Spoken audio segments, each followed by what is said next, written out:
Well, thanks for joining us today in the Storycraft Cafe. I am your host, Hank Garner, and today I am super excited to have Anthony Horowitz joining us to talk mysteries, plot, the life of a working writer, and I have been so looking forward to this interview.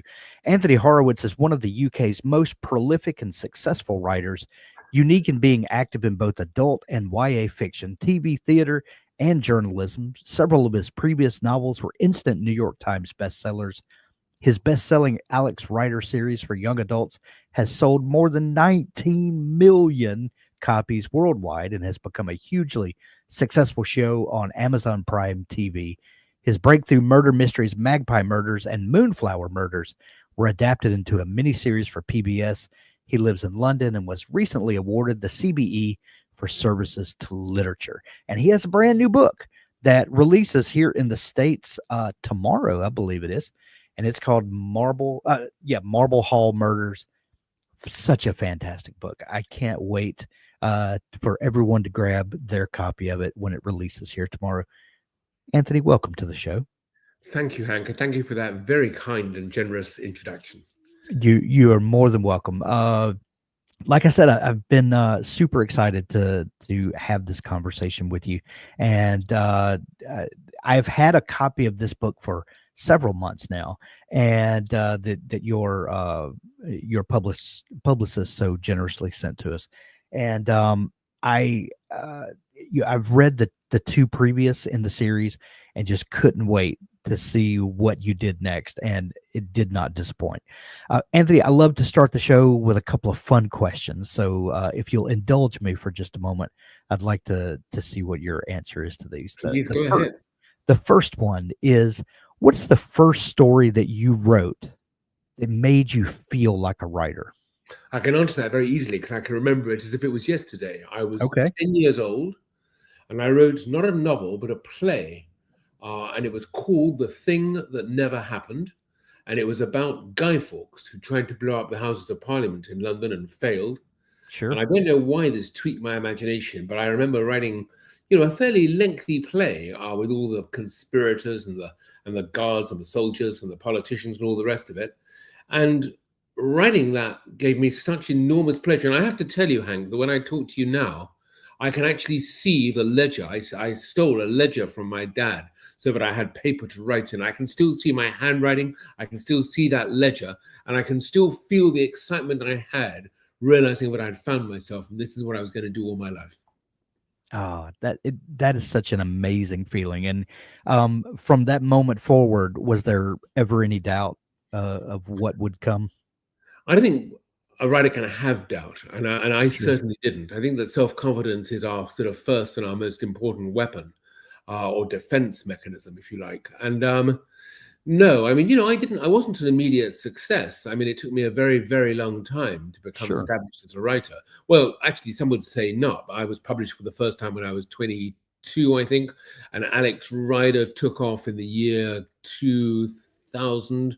So I was about 40 then. So that's quite a long apprenticeship of writing. But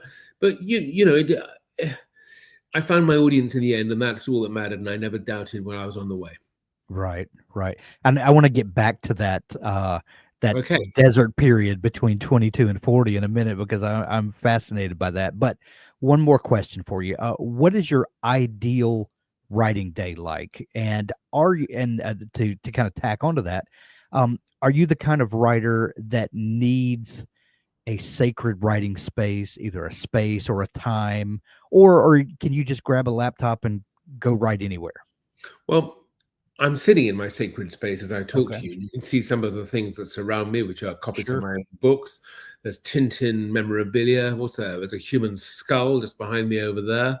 And the thing about this space I'm sitting in now is not that it's sacred. It's not that special, but it's designed to make me happy. Everywhere I look in this room, whether it's at a photograph of my kids or some of the toys that are on the shelves, the little automata, which is sort of wind-up toys that I collect, or the artwork on the walls, or my own books.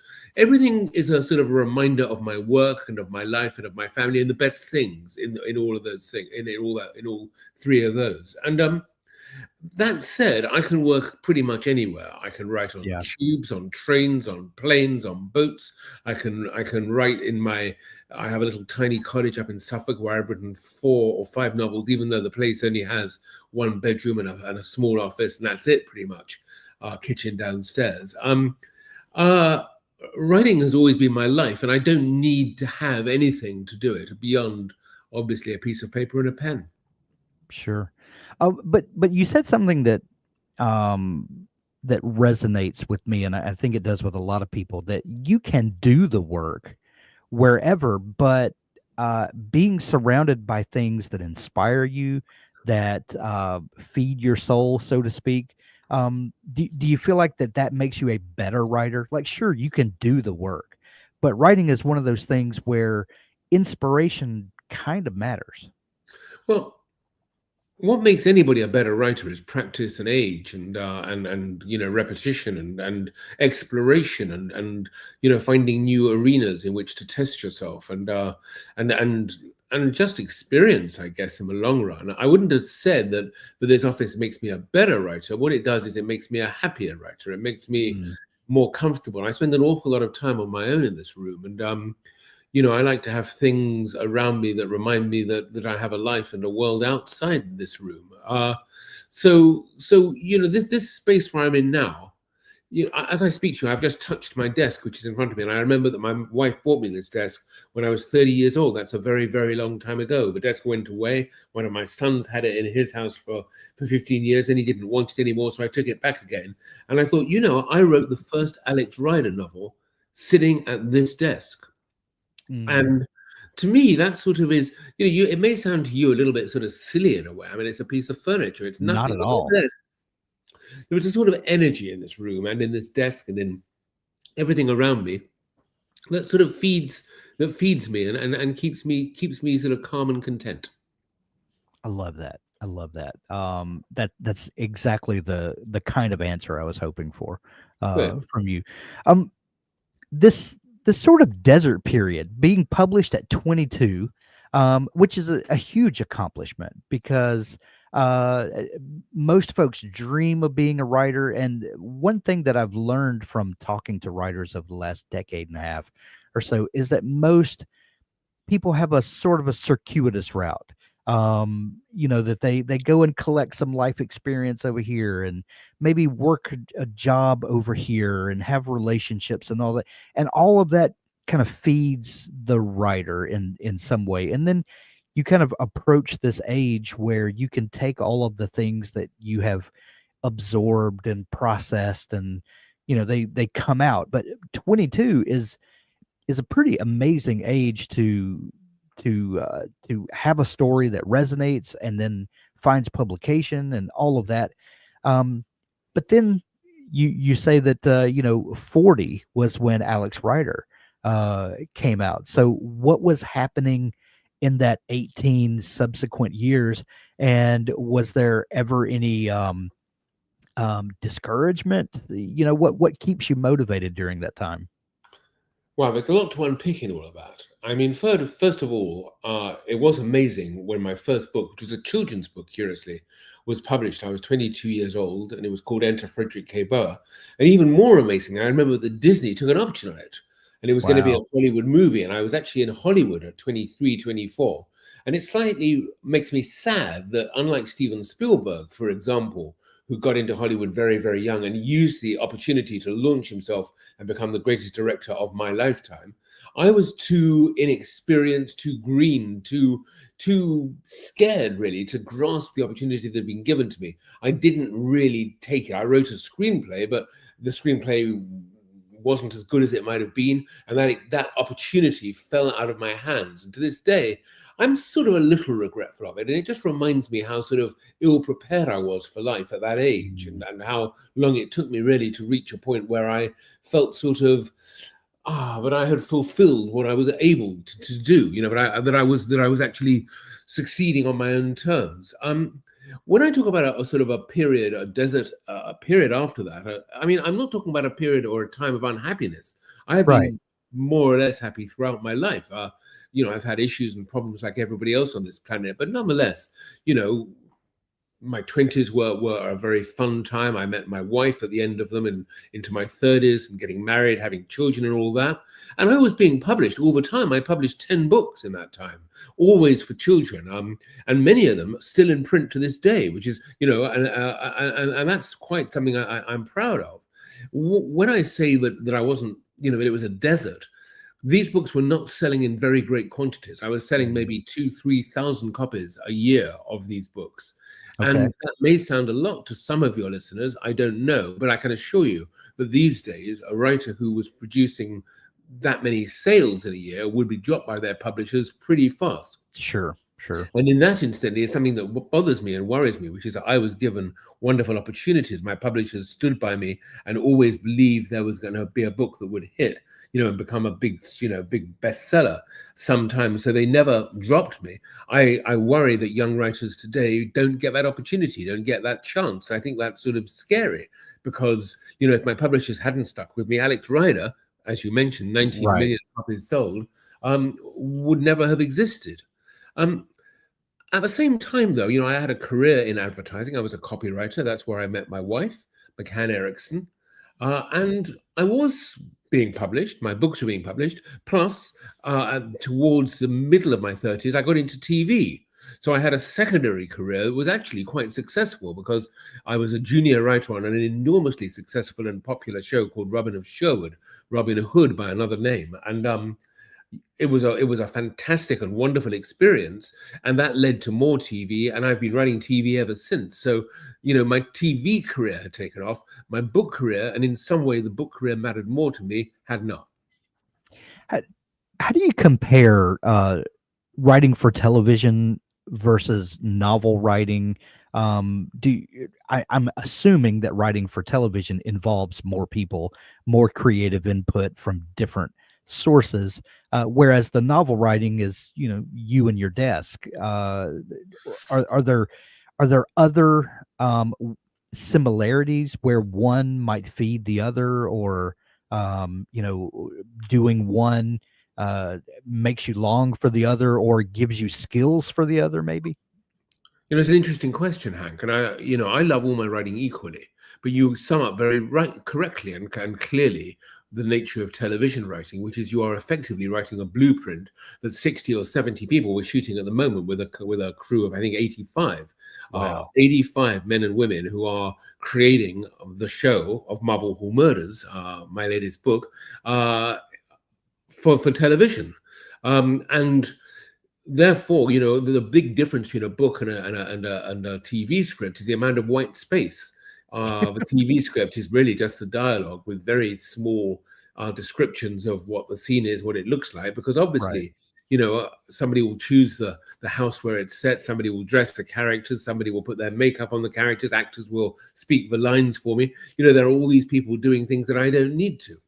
But so there are enormous differences, and TV writing is much more technique than book writing. You can do pretty much anything when you're writing a book. You can, like James Joyce, who's sort of stream of consciousness writing, or you can write like Marcel Proust, or you can write short, long, whatever you want to do. It's your world, and everything in that world belongs to you, which is not incidentally to forget that I have wonderful publishers. I have salespeople who take my books out. I have influencers like your good self who are kind enough to talk to me about my books. I am helped by many, many people. But at the same time, the actual writing process is a very, very solitary one when it's books, not so when you're writing television. But you also asked in your question about the similarities between the two. And I would say to you that for me, there is not that great a difference in the impetus and the sort of inspiration when I'm writing television or when I'm writing a book. I love them equally. And what gets me and what motivates me is the story. Story to me is everything. Characters, living with the characters, knowing them, creating them, questioning them, getting them into difficulties, trying to find a way out of it. All of this is the fun of writing, and it is equally the same. It is, to me, they are identical, as I say, in the way they are conceived and created in both TV and in our books. When writing for young readers versus writing more adult themed material like Marble Hall Murders, are there things that you have to do to get into the mindset of the particular audience? Is it difficult to switch gears to put the young adult writer hat on versus the murder mystery writer hat? No, in a word, I think first of all, difficult is not a word I like to use. I think that if you're finding the writing difficult, I think something has gone wrong. That's not a rule for life. It's a Sure, rule for me. If I am finding something difficult, it tells me that there is something about the book or the TV show that has gone wrong. But that said, your question wasn't about the word difficult. It was about. I'm sorry. Remind me what the second half yeah. of your question Just was. do you when you get ready to take on a new project, are there things that you do to get into the No, mindset not for really. writing? I mean, once I've decided on a story, whether it's for children or for adults, books or television, the important thing for me is to immerse myself inside that story, not to think about it as a book, which is a physical object which may sell 5 copies and be remaindered, or it might sell 5 million copies and make me smile a lot. It's that is not my business. My business is to tell the story, and to tell the story, I need to be in the story. So I need to feel what my characters are feeling, whether it's Alex Rider, who is running away from 20 people who are trying to machine gun him, or with dogs and crocodiles and hand grenades and whatever. I have to Sure. be with Alex. I have to run next to him. I have to see the woodland that he's running through and try and avoid the swamps and the spiders and whatever else may be coming in his way.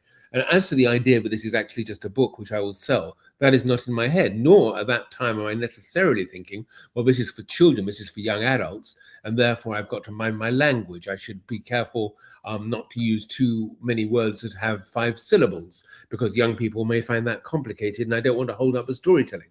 Now, that is instinctive. It's inbuilt in me that I will, because I'm writing a children's book, not use fancy language. I won't let the descriptions go on too long, but that's not really an active thought process or a decision-making process. It's just an instinct, because I am in the world of young people, and therefore I know what is and is not there. There is not going to be sex. The violence is going to be fairly restrained, because that is the world I'm in. That is not the world of the book I'm creating, or it is, but it's not what I'm thinking about. Um, and an adult book is the same. When I'm writing a Hawthorne novel now, and this is an investigation with a particularly difficult and not very sympathetic detective, and I haven't sort of changed my hat to write this book from writing Alex Rider. It's just a different experience. I'm actually in the book because I'm a sidekick. As you may know, I turn up in the books as sort of a Dr. Watson to his Sherlock Oh, Holmes, which is sort of weird because it takes the idea of immersion to another level. But again, I live the book. I've just yeah. come back from Hastings, which is where the book is set. So all the scenery is in my head, all the the beaches and the sunshine in the south of England and the old buildings, and it's all summed up by that single word: immersion. Immersion. I love that. Um, I saw a video on YouTube. It's been several years ago now, I think, where you were talking about plotting, and I forget which book you were talking about at the time. I'm sorry. I just had it just kind of popped in my head, so I'm not prepared with this as much. But if I remember right, you talked about working on the plot of this particular book for quite a while, like maybe there was years before it fully clicked for you. The book you're Um, talking about is Magpie Murders, which is the yes, first book in Magpie the Murders. series: Thank Magpie Murders, Moonflower Murders, and now my new book, Marble Hall Murders. And you're absolutely correct. With the first book, Magpie Murders, took me approximately 5 years to think up, to construct, yes, and above all, to find the confidence to write it. I didn't think I was a good enough writer yet to do service to that book and to that idea. It was a very, very complex, complicated idea, and I needed to wait for the time when I was confident enough to write it. But I did lay a claim to that book. I was writing a TV series, and I'm sure some of your listeners will know, called Midsummer Murders, which plays yeah. out on TV all over the world, a show I actually helped to create. And I think in the 4th episode I wrote, one of the characters is reading Magpie Murders. And I remember that I asked the prop Ah, department to make a copy of the book, and sure enough, there it is on the screen. And it was my way of sort of sticking a flag down and saying, this book is mine. One day it's going to exist for real, and nobody's allowed to take away the title. Oh, I love that so much. That is one thing that I thought of when I saw that video, that so often as writers we get caught up in the production schedules of everything. And if you're doing one thing and you get kind of hung up on this idea, but you don't have the confidence yet for it, or the pieces just aren't falling into place, most people don't have anything to fall back on to work on in the meantime. Well, you're writing Alex Rider, you're writing for television. Um, the way you have structured your work life, you can afford to kind of have something in the back of your mind ruminating and building and all of that while you have other work to be done. Do you think of it like that? Like, well, I'll work on this while and kind of trust your mind to kind of untangle the knots, as it were? Not entirely. What you've just described is an answer to the question, do I ever get writer's block? No, I don't, because I have so many different projects going on at the same time. But if one feels a bit snarled up and isn't sort of happening, I can very easily switch off, go out for a walk with my dog, and come back and work on something else and wait for the first thing to sort of sort itself out. But by and large, I'm quite obsessive.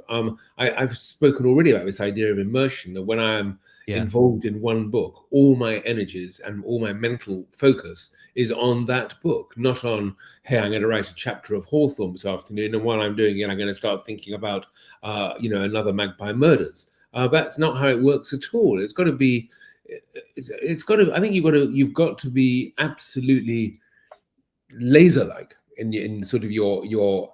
But again, I'm not talking about other writers. I don't want to make anybody think that I am laying down sort of the rules of writing here. I am not. I'm only talking about what works for me. For other people, sure. they may want to work on 15 different things at once, and good luck to you.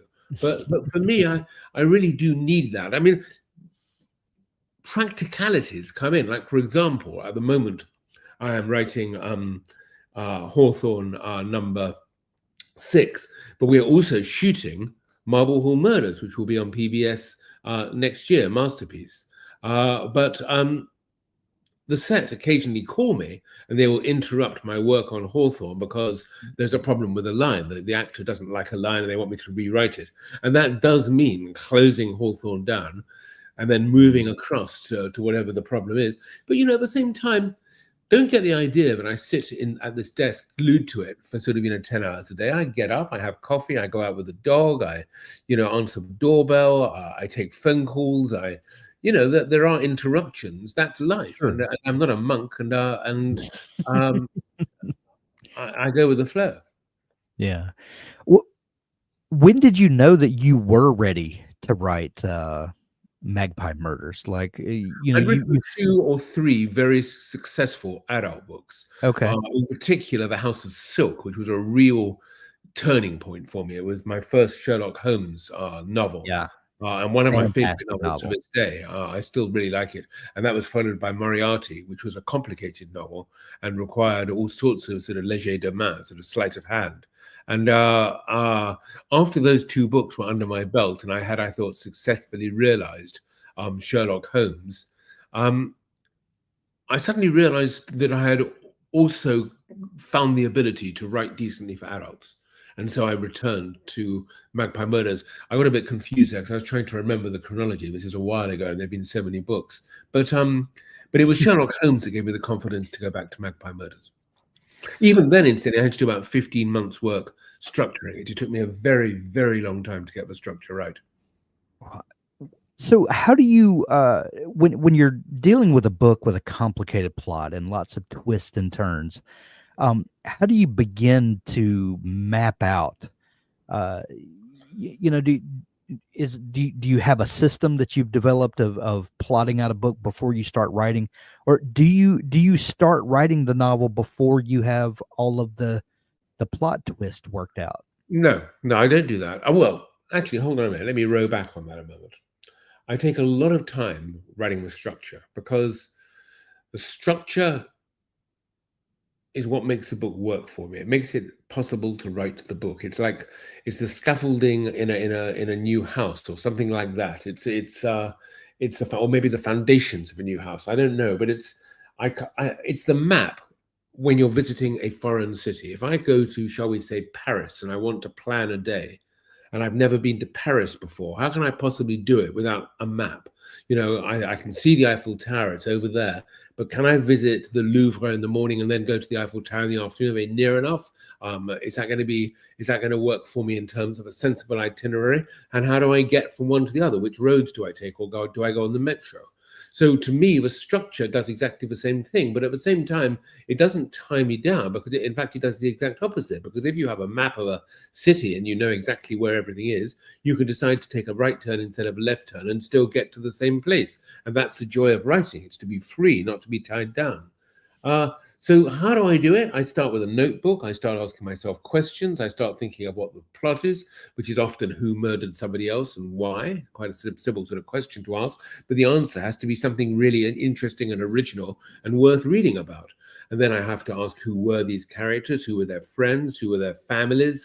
Where do they live? How old were they? What was what was going on around them? Who else disliked the person who got killed? All these sorts of obvious questions you sort of start throwing in. But what you're looking for, or what I'm looking for, I should say, is originality, things that have never been done before, ideas that nobody has yet thought of. It's one of the reasons I don't read a lot of crime literature, because it only tells me how many ideas I should have had and haven't, because somebody else got there first. But it's in a way it's the most pressurized time when I'm of writing. That sort of sense of when I come up with an idea. I mean, I'll give you an example of the pressure. We had just finished shooting Moonflower Murders, the second Susan Ryland book, when the star of the TV show, the wonderful Leslie Manville, suddenly announced she'd like to do a third. So everybody got very excited. Every green light went on. Suddenly we would have a commission with PBS in America and with BBC over here. And it would be, it was a go project, which in these days is a rarity. Right. So my wife, Jill, who is a producer, said, look, can you adapt a third book? And I said, there isn't a third book. I've only got 2 books. Write a third. Okay, fine. Right. But I had 1 year, having told you with the first one, Magpie Murders, had taken 5 years to think up, and 15 months approximately to structure and then the writing as well. I had just 1 year to do this. And I remember just walking, with my dog, trying to think of an idea and not having an idea in my head. November, December, January, no idea. And, murder mysteries aren't just about murder. They're also about the milieu. What is the book about? Where is it going to be set? Are we in the world of theatre, or are we in the world of business, or possibly the world of commerce or science or music? What is the world of the book? And what do you want to, you're not just, again, writing about 2 people, one of whom kills another. You want to write about human emotion and human situations. So what was going to be the milieu of this new book? And nothing came to mind. And I was beginning to get that sort of worried feeling of, oh my God, it's over.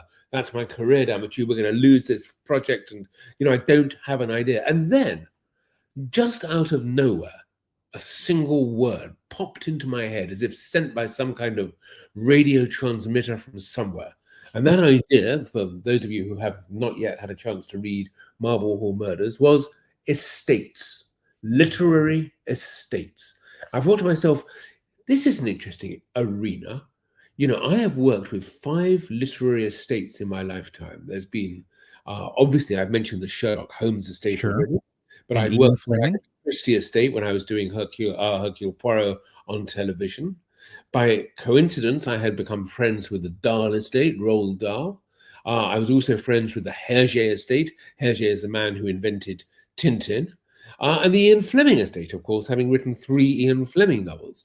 And I thought to myself, it's such an interesting world to be the grandson or the granddaughter, the great nephew, the great niece of a famous writer, somebody who is loved all over the world and whose fame is so great that you sort of live in their shadow. And yet at the same time, your whole role in life is to hold up the beacon to what they did, to what great grandma did, or grandma, or even your mother or father did in their lifetime. And what happens if you don't like their work? What happens if you didn't like them? What happens if the whole world thinks that grandpa was the nicest man in the world when actually he was a monster? And this Right. is as a wonderfully rich arena for a murder mystery story. And that is what the third book, Marble Hall Murders, is all about. Miriam Crace, the world's greatest writer of children's books, a sort of a little mix of J.K. Rowling and Enid Blyton and many others. I have to hasten to add that I have no animus against them, and I'm sure that actually Enid Blyton was a fairly terrible person in many ways, not a good kind mother at all. About J.K. Rowling, I know nothing and say less, but Yeah. but the books are not based on real people. This is my Sure. own invention. Yeah. But it's so Miriam Crace is this character. She's invented something called the Little People, and they are loved all over the world. But she was a monster, and somebody murdered her. And the clue to who murdered her is concealed in a book that is being written by her grandson, Elliot Crace. And Elliot Crace is working with my hero, Susan Ryland, played by Leslie Manville. And that is the story of the book. I love that so much. One of the most trite questions that I hear writers get asked by interviewers is, where do you get your ideas from? And I hate that question so much because anyone who writes or is a creative person at all knows that ideas are everywhere.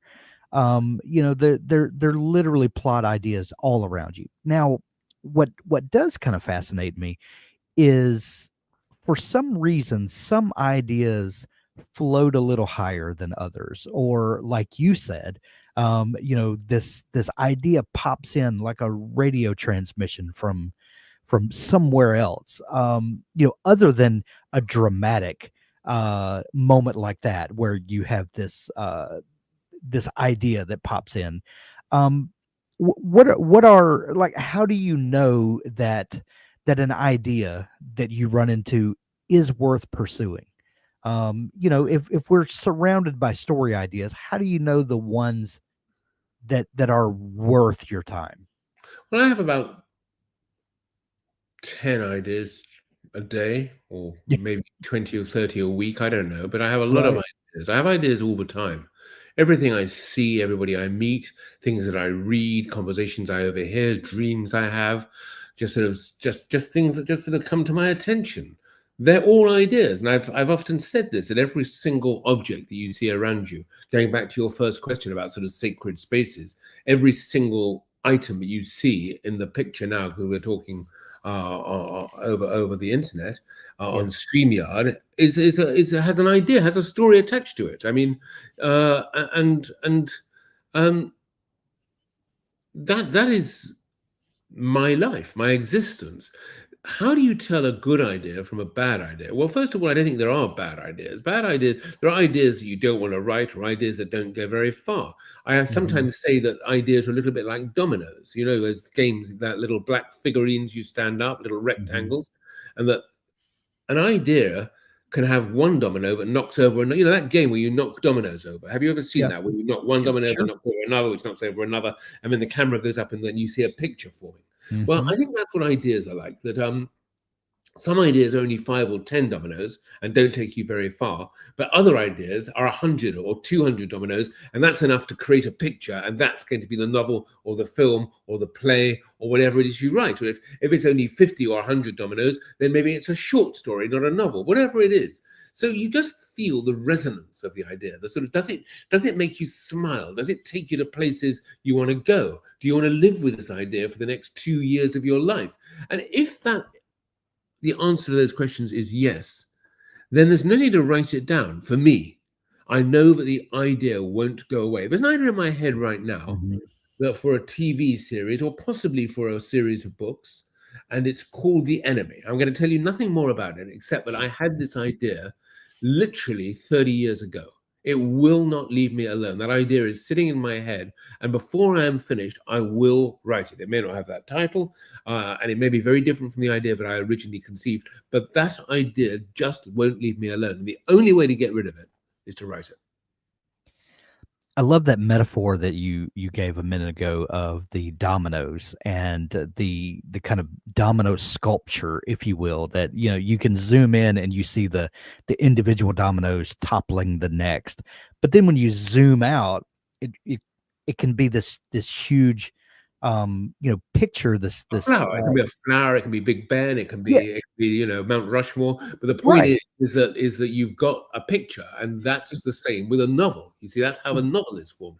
That Ex- little one idea that knocks over the next one, I love that process in my writing where I never have to worry about where I'm going next because it's sort of inbuilt. The sense of flow that you get into a novel that right. tells you. And again, to go back to your earlier discussion point about the word difficult we were talking about. You Right. know, there's nothing difficult when dominoes knocking each other over. That's Right. why writing shouldn't be difficult. But from the beginning, if you try to have that zoomed out picture, the final picture, that can be a little daunting. But the one domino toppling the next, that's achievable. But do you have the idea, the big picture idea from the beginning? And like, what is the process of kind of unraveling all that to?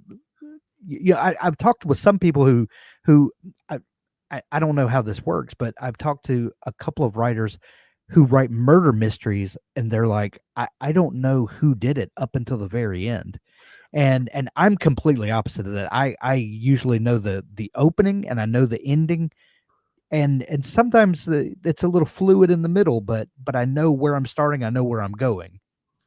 I think my friend Ian Rankin told me that that's how he writes. He sort of writes the first line. There's a wonderful Irish writer called Liz Nugent who is the same. She'll write a line of a book, and then she'll follow that line to the end of the book and see where she's gone.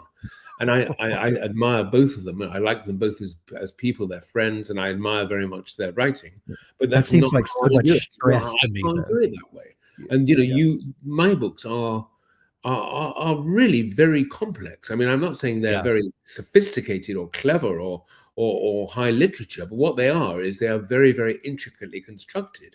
Yes. And I couldn't possibly write them without knowing pretty much everything that is going to happen inside the book. And certainly the idea that I could write a murder mystery and not know the ending from the very start, but from before the start. How can I start without knowing the ending? It's a story Right. about John murdered Mary and why. And everything Sure. else to me is secondary to that. And that is the solution. It's the climax of the book. So I take my hat off to one of the great joys, Hank, about writing is that there are no rules. Everybody can do Sure. it the way they want to do it. And if they're successful, good luck to them. Congratulations. It's great. If you break all the rules and you still are successful, that is incredibly creative. And I'd like to think that in some respects, I break the rules too. The Hawthorne novels, I'm a character in there. I'm actually the sidekick. And having talked about how I plan everything, the Anthony who appears in those books is an idiot. He doesn't know anything. He's always getting everything wrong. I've got a new device in the sixth book, which takes that to its logical extremes, where the writing is just endlessly full of mistakes, and the mistakes are part of the story. So it's going to be a very fun episode for that book, for that next book. And I think breaking rules and tearing the envelope and thinking outside the box are all to be saluted. But in terms of my methodology, the Yeah. one rule I will not break is that I need to know what is going to happen. And I will just say one other thing Yeah. before I hope we change subjects, which is I always leave myself room for maneuver. Just because I know the story and know the beats of the story, going back to that map, it doesn't mean I can't take an unexpected direction, but I can turn left instead of turning right. But I can decide to make a detour away from the Louvre and go and have a look at the I don't know, the Versailles outside Paris altogether, and then come back the next day. I don't need, if I can't surprise myself, I can't surprise my readers. Sure. And speaking of that, Marble Hall Murders is full of twists and turns and left turns when you expect a right. Um, when you're constructing the story, is there some sort of a sense of knowing when a twist is needed or a misdirection? Like when you're laying it out, how do you determine, okay, this is when I need to steer the reader over here because maybe they're expecting things, or like how do you handle the pacing of the twist? Well, I can tell you how I don't handle it. I don't do post-it notes. I don't do charts. I don't do anything more than a series of notes page after page after page of notes that explore the world and the possibilities, lists of ingredients, moments of action, possible clues and stuff, and twists and sort of, surprising people and taking turns that people aren't expecting. So being unpredictable is, I think, just a state of mind. It's not planned so much. That, the story itself leaves enough gaps. Don't forget, but I've talked about these treatments of mine, these structures, as being vital to my work. But they're not tens of thousands of words. They are just notes on a page. The Yeah. tens of thousands of words are the book. So I've just given myself, as it were, stepping stones, and between the stepping stones, again, I can do what I want to do. And instinctively, I know that if people are expecting me to go onto that stepping stone, then why don't I actually step onto that lily pad, which isn't actually a lily pad at all, it's made of metal, and it'll support my weight to get me to the next stone. That sort of thing. That was a twist. Not a great twist, but that's the sort of way it works. Sure. What makes a great protagonist in a murder mystery? Gosh, do I know the answer to that question? I'm not sure, but I do. I mean, I try to make my protagonists interesting, unexpected, not stereotypical, not pastiches or parodies of a type of person. It's quite interesting. In the book I'm writing at the moment, Hawthorne, which is set in the world of film and television, it would be so tempting to make people, I don't know, massively pretentious or massively egotistical or massively, I don't know, insecure. And people are those things in my industry. I meet them all the time.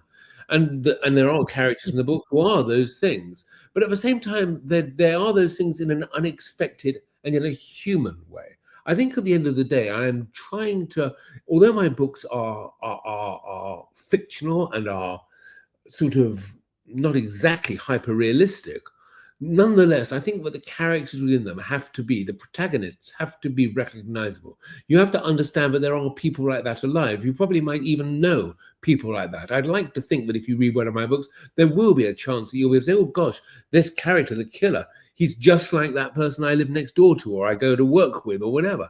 So, and yet they've got to be fresh, original, and fun, but at the same time, they've got to be recognizable and grounded and real. Absolutely. Marble Hall Murders, the new book comes out here in the States tomorrow.